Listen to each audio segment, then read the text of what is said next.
Hello, welcome back to the Bionicle Inspiration Series. We take MOCs from across the Bionicle community and we talk about them. We say, hey, these are some cool techniques, these are some cool ideas, and we talk about them under like a unified theme or something.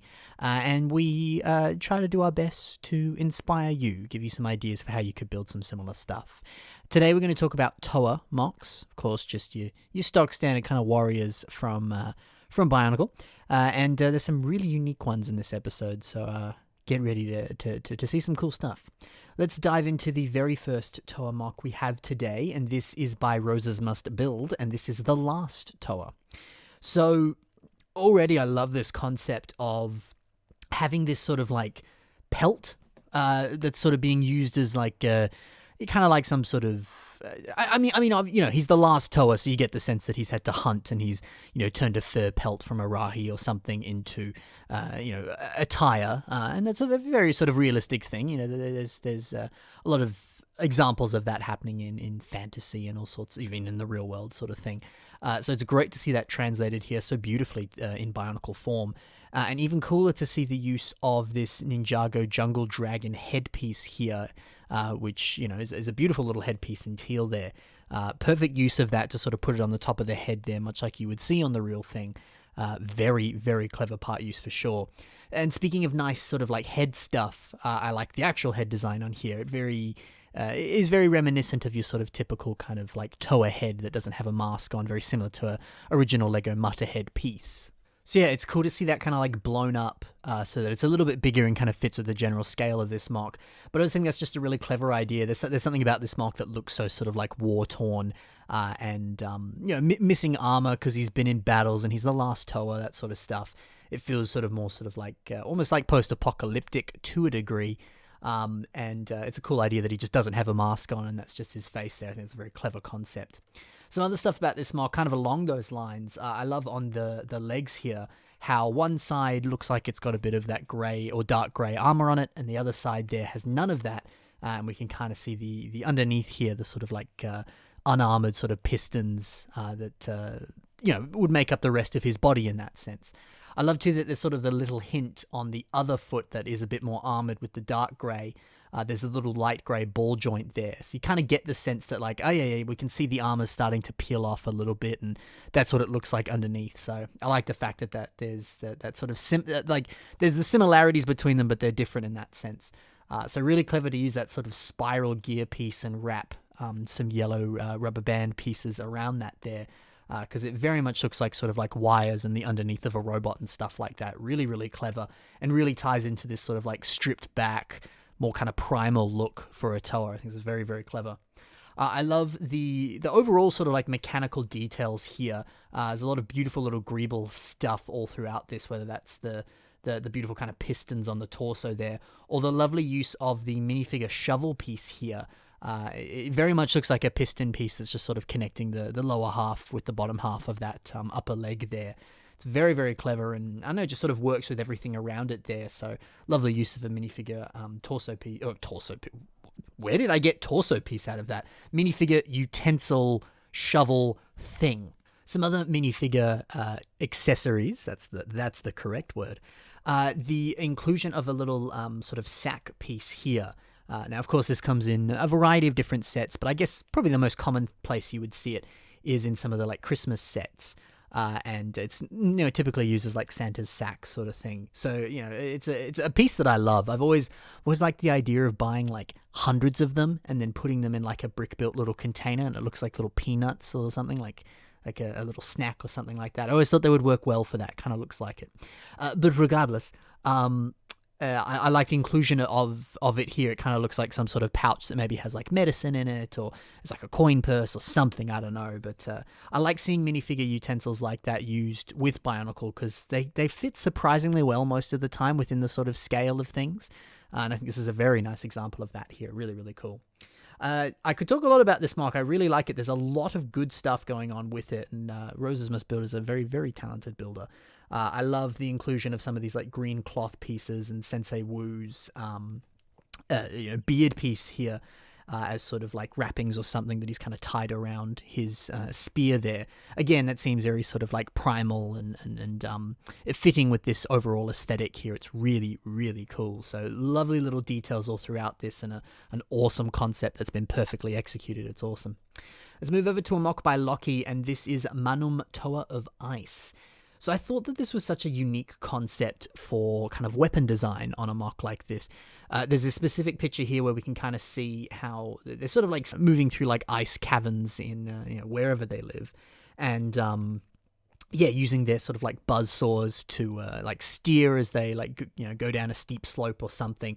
And then even having these little sort of like wheels on the bottom there to sort of help him move around. I think that's such a clever idea. And I don't know, you can immediately see how this character would move, maybe how they would fight and all sorts of stuff like that. So it's pretty cool. I love too the idea of using these buzzsaw pieces as sort of this primary weapon here. It kind of reminds me of when you see people who do like ice sculpture, like carving and stuff, where they'll have like an actual like chainsaw and use it to kind of carve up the ice. So I kind of get the sense that, I don't know, maybe he's like an ice miner or something, I don't know, or maybe an ice sculptor even, and carves up the ice in his homeland and stuff like that. And it's cool. I don't know. I just think that's a very clever concept. And I mean, the fact that these pieces exist in that sort of translucent blue there is perfect. So very, very cool idea for a weapon. The color scheme on this mock I think is also really nice. I don't know, the sand blue and the whites, they kind of just complement each other very nicely. It's pretty cool. So a lovely little Toa here by my friend Lockie. Let's move over to this mock here, which is by How's That? Great name. And this is Oddrun Toa of Earth. Now, something that immediately grabbed me with this mock, I mean, one, it's lovely. It's very well built. In the description here on the TTV message boards, he says, presenting to you second member of my Toa team, Toa Wenua, and then that's crossed out and says no Toa Oddrun. And I don't know, I actually kind of like that. Yes, he bears a very strong resemblance to Wenua, and there's nothing wrong with that. But, I don't know, Bionicle sets were so well designed. They had really good character designs to them and just cool concepts. I think there's nothing wrong with taking that idea and then finding a way of expanding it with more modern pieces. Seeing Wenua's mask there used with these Onoa G2, silver, like kind of digger kind of claw pieces, whatever you would call them. I don't know, they're kind of claws. They're a little bit more, I would say they're more like shield-like than claws, but whatever. I don't know, there's something really nice about that. It looks like a sort of updated Wenua in that sense. So I know this is meant to be his own sort of separate character, but, definitely take a look at some of the Bionicle sets that existed and pick out some of the concepts that you really like, whether it's, exactly that, a Toa of Earth that has, big old sort of digger kind of weapon things that he uses, to dig or to actually fight and stuff like that, or board that he uses to kind of surf on, or they sort of split apart and become blades and stuff like that. There are a lot of really cool concepts in Bionicle, so take advantage of them and use them for your own characters. And you can either heavily change them, but sort of still kind of pull at concepts for it, or you can do something like this, where it's more or less the same as an already existing character, but you're able to add your own personal flair to it. So I think just overall, that's a really, really clever idea. Something that this mock has that I've always loved is the little heart light, the little sort of trans yellow little Baraki eye, I believe that piece is, on the torso there. I don't know, I always like that little tiny detail on Toa or any sort of humanoid character, the sort of almost Iron Man arc reactor sort of light on the heart there. I think that's always just a fun little detail which can color or just kind of look nice. It's a detail that I love, and it's cool to see it here. The color scheme here is nice too. I mean, it is entirely black, but of course there is the weapons that are silver in that sense. So I like the kind of blocking of that the weapons are their own unique color. I don't really think this mock would need any other silver to kind of justify that. I think it works as is. But then obviously there's the little subtle hints, dark bluish gray scattered throughout this as well, which look lovely. But I don't know, there's always something nice about just a pure black mock in this sense. Obviously, yes, he does have the dark bluish gray, like I said, but regardless, if you don't really want to play with colors too much, there's nothing wrong with just going with black, because much like fashion, it works with everything. A subtle, very sort of plain Jane kind of color scheme here, but it works very nicely. So I like it. Okay, let's move over to the mock that inspired this whole episode. a beautiful, brilliant mock by Mr. Brandon Builds. This is Tahu, Lord of Fire. So this was built for Ron Folker's Bionicle What If contest. So it's kind of, much like, your Marvel What If TV show. It's like, well, what if X character from the Bionicle universe had something different happen to them, and this is what they look like, And obviously it could be something cool like this, which is the idea of what if Tahu became the Element Lord of Fire, which, if you look into your Bionicle lore and stuff, they're a very powerful sort of godlike kind of character who's power over fire in that sort of sense, and there's one for each element and stuff like that. It's been a while since I brushed up on my Bionicle lore. I apologize if that isn't 100% correct, but from what I remember, that is the case.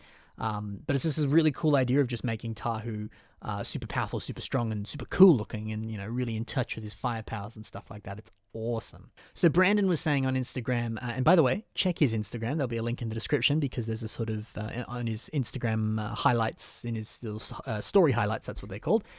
He has a sort of breakdown of some of the build process for this, so be sure to check that out, because it's very cool to look through that. He was saying this originally started off as him wanting to build a sort of original character that was inspired by his dad, and he was also sort of loosely basing it off Endeavor from My Hero Academia, which you can clearly see some of the resemblances there. I love the idea of basing it off of his father, because I think he was saying on Instagram, I can't find the original post, but I think he was just saying like he really loves his dad. His dad's always been this very sort of tall, strong kind of person in his life, and the idea of wanting to kind of build that in sort of physical form with a Bionicle. I think it's a really cool, really sweet idea. So yeah, man, like if there's really important people in your life, can you kind of personify them in Bionicle form? I think that's a great stimulus. I love that. But let's talk about the actual mock. I adore the idea of all these flame details here. So obviously there's this mask that comes in one of these promotional kind of poly bags from Bionicle, which, it was a G2 Bionicle sort of thing. And I don't know how this poly bag was released specifically. I remember buying it at actually, I bought it at a Lego convention, so that's where I got mine. I don't know where it came out officially, but it was really cool. Like, it had some stickers and some other stuff to it, but it also came with this trans-orange How here, or Tahu mask. I don't know if they were called Hows and their mask names in G2. I don't know about that, actually. Someone let me know. I forget. Regardless, trans-orange mask looks really cool. But, it can be a little bit more difficult to use. So it's a genius idea to add all these flames behind it and then give the hands this beautiful flame design here. So it looks like, his entire face is just made up of flame, or, his hands just become flame in that sense. It's so cool. So you might be curious about how this fire design is done. So it's interesting. Sometimes I show this design to people and they've never seen it in their lives, and other people are like, oh yeah, I'm super familiar with it. So don't know which end of the spectrum you fall there, but regardless, this is a fire technique that unfortunately only works with older fire pieces. So have a look through your fire pieces in your Lego collection and see if they have the little stubs here on the edge. Because if they do, they can fit into the little nook on the fire piece, and you can connect them, and then you can have them sort of go out in crazy directions and stuff like this. It is a shame that it only works with certain flame pieces. Unfortunately, Legos remove them, so you have to get older stuff. You can't do it with modern stuff, which really sucks. But if you are able to do it, you can get something really, really sick like this, and you can really start to play properly with the fire pieces, and man, it looks beautiful here. So such a clever concept, and something you don't really see every day. People don't, people don't really play with fire this much. I mean, playing with fire is bad in the real world, but when it's with Bionicle pieces, it's okay.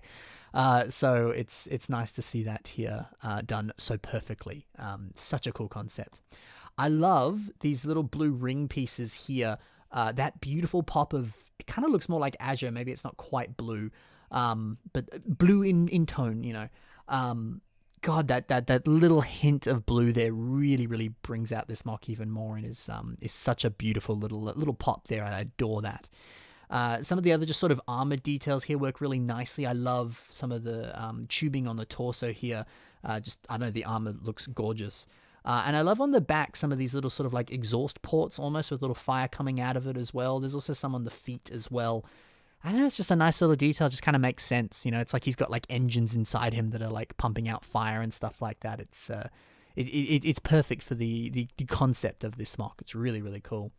The foot design's also quite nice too, kind of buffing out that original Hero Factory foot piece there with some additional armor. Just works with the rest of the aesthetic. It's subtle, but it works really nicely. So yeah, this is an awesome a brilliantly executed mock and a really awesome concept that Mr. Brandon Builds here has done. Please check him out. There's stuff in the description. He's a builder who's like accelerated very quickly and has become very, very good recently. So definitely look at some of his stuff. He's very good, very good. So, love your work, good sir, and nice work to everyone who built these Toa in this Toa-themed episode of the Bionicle Inspiration series. Again, check the links in the description and see some of the other stuff these builders have done. Also in the description is links to my own social media, so you can check out some of the stuff that I've got going on over there. Additionally, in the description is the submission email, so if you have a mock that you want to see on the show, you can send it to that email address, and then I'll do my best to put it on the show when there's time. There's a lot I have to work through, a lot of different submissions and things like that, so I'll do my best, but patience is key. Additionally, in the description is links to my Patreon. So, hey, if you're interested in some bonus content, weekly podcasts, Q&As, all that sort of stuff, it's there for you. Thank you very much for listening. Happy building, and bye for now.